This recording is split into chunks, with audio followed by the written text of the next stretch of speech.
Good morning. It is January the 12th, and we are having record-breaking warm weather. It's hard to believe it's January. What a contrast this January is from last. January the 12th, 2020.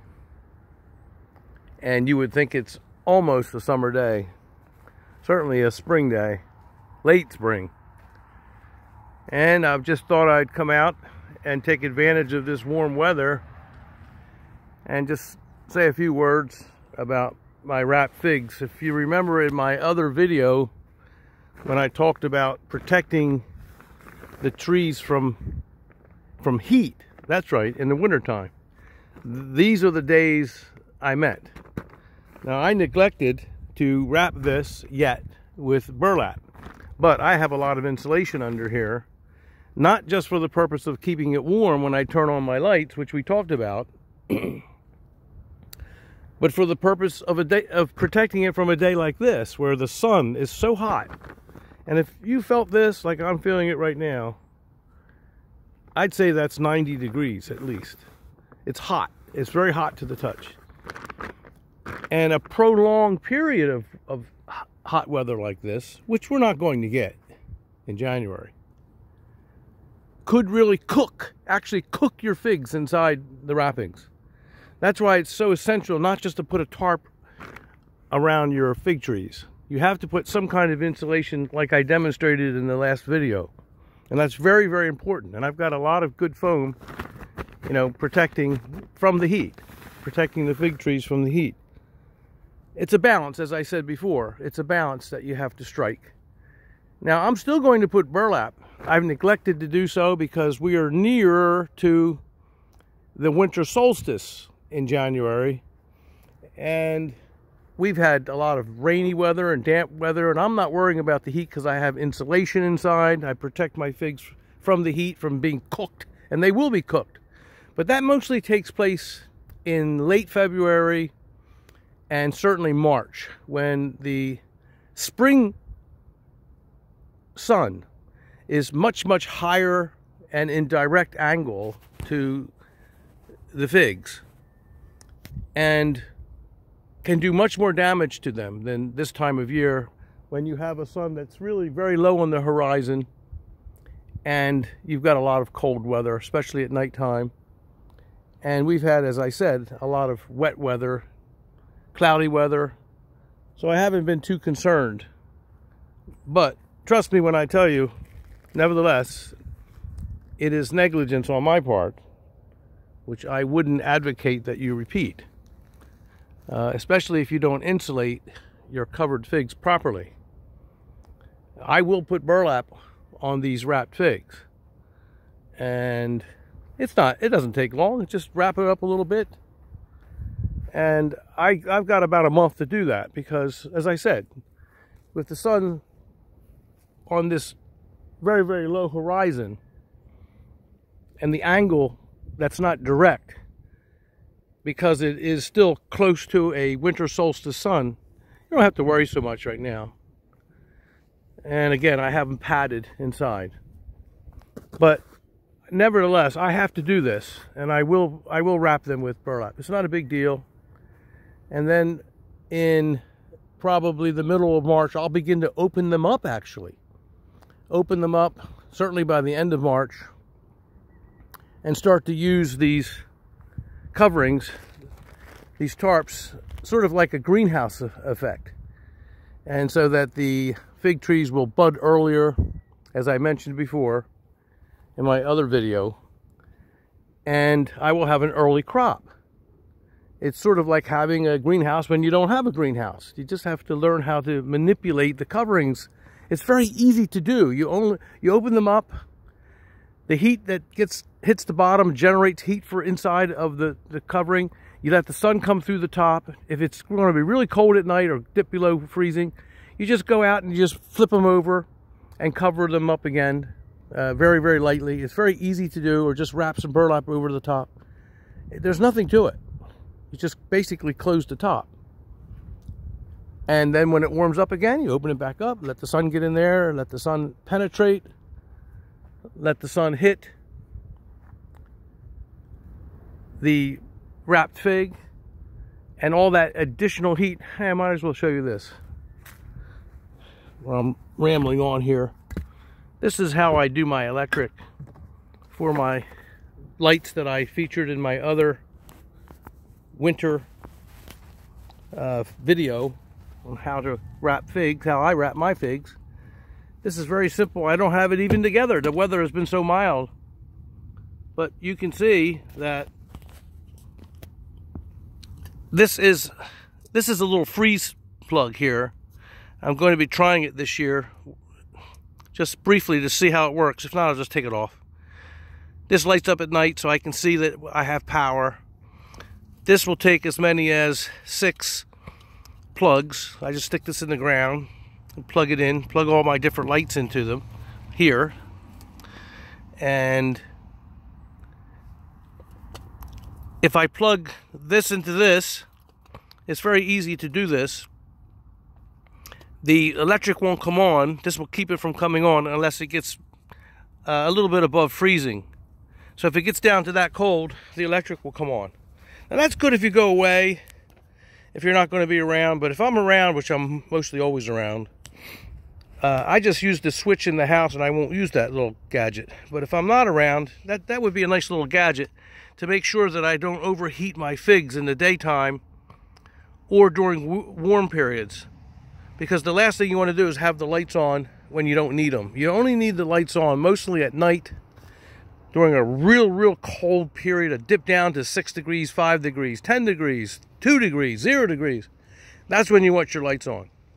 In the daytime, because of the sun, and even enough of the radiant heat that comes through the clouds, it's enough to warm up your structures that you don't usually need, unless it's a fierce cold spell. One of those polar vortexes that come down occasionally. Then you would leave the light on in the daytime too.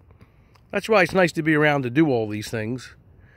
But if you're away, that little plug will serve me, I think, wonderfully, because it will not allow the electric to come on or the lights to come on when the temperature is, say, around 40 degrees. But once it gets down to around freezing, then the lights will come on all of a sudden.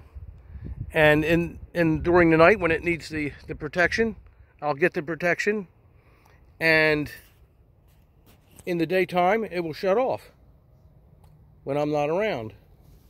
So I have this really heavy duty extension cord plugged into my outside electric. And then I have this little freeze plug here. It's a thermostatically controlled electric plug. And then I will put this into that, okay, and then I'll put all these into this. Very easy. 6 of these plugs go into here. You can put a double plugs too, so you can put 8. You could run 10 off that, because these are just light. These are just very small wattage bulbs. This one has a 60-watt bulb because it's very big. This one has a 60-watt bulb because it's very big. This one has a 25-watt bulb. This one has a 40-watt bulb. Some of these have no bulbs. This one has a 25-watt bulb and a good amount of insulation. Okay. And this one has no bulb. So I can always slip one under there, but maybe this year I don't even have to do that. A small fig like these, you would just put 25-watt bulbs in. So you do have to vary the wattage of your bulbs in accordance to the size of your wrapping on any one particular tree. So this is ready to go. I can have this all set up in a matter of minutes as soon as the cold weather comes in. But for now, I'll just keep it under that tote, and it's perfectly warm. I say perfectly dry. And no problem whatsoever. Let's walk out here. Got a few more wrappings here and there. They're well wrapped, and they'll be fine, especially this year. I'm just hoping that we won't get a lot of cold weather this year, this winter. a lot of wind out here now, so I'm hoping that I'm not getting too much adverse sound.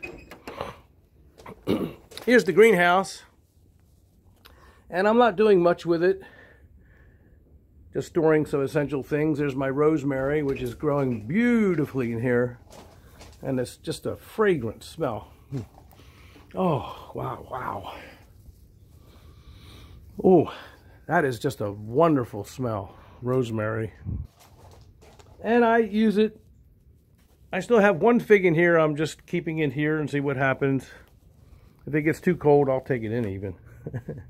I don't think it will. And I use it as a double, my greenhouse, for wood.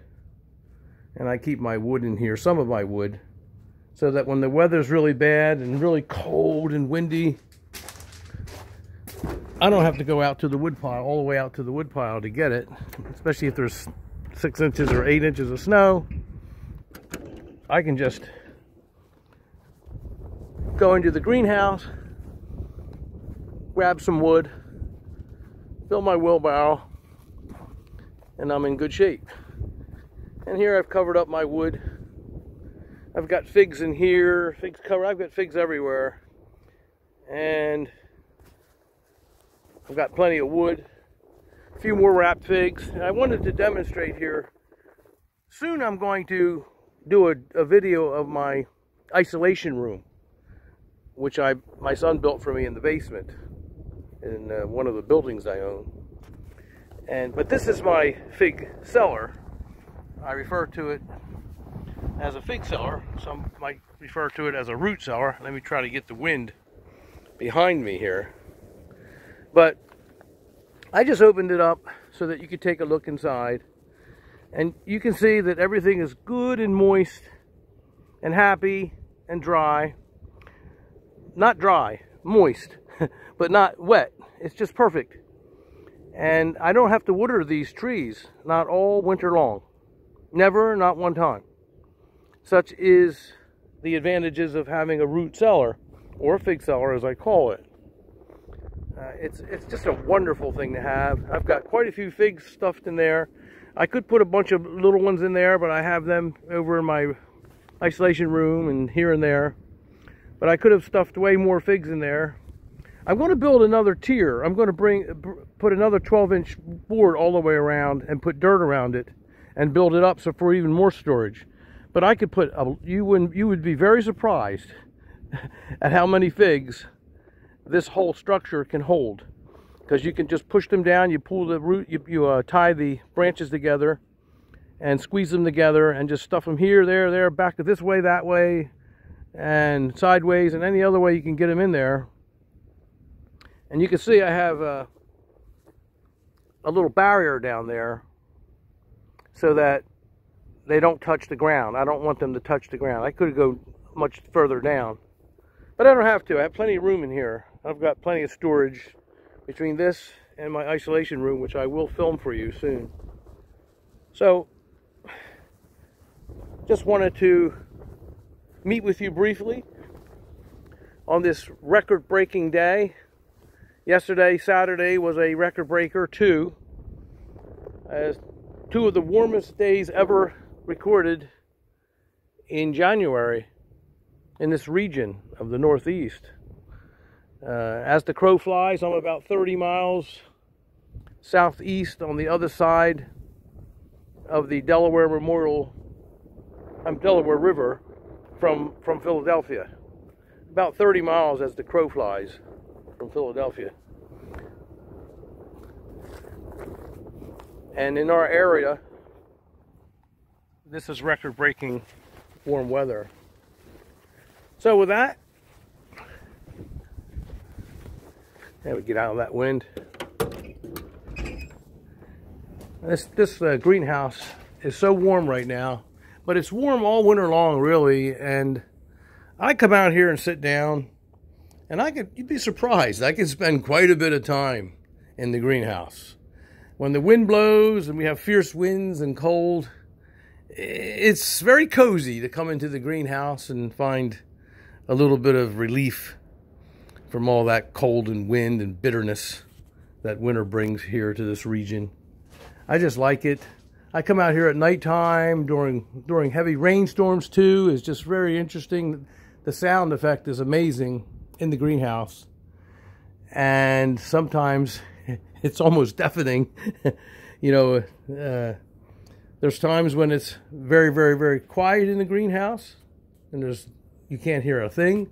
And there's times when it's very, very, very loud, and the rain is just pouring down in buckets. So look at that little spider. There we go. It's nice and warm in here. During the day, it's warm in here almost every day. And it's always 20 or 25 degrees warmer. Always, when the sun's out. So, thank you for visiting. With that, happy record-breaking weather. Hope you're getting out and taking a stroll and enjoying it while it lasts. And it won't be much longer. Take care. Good day.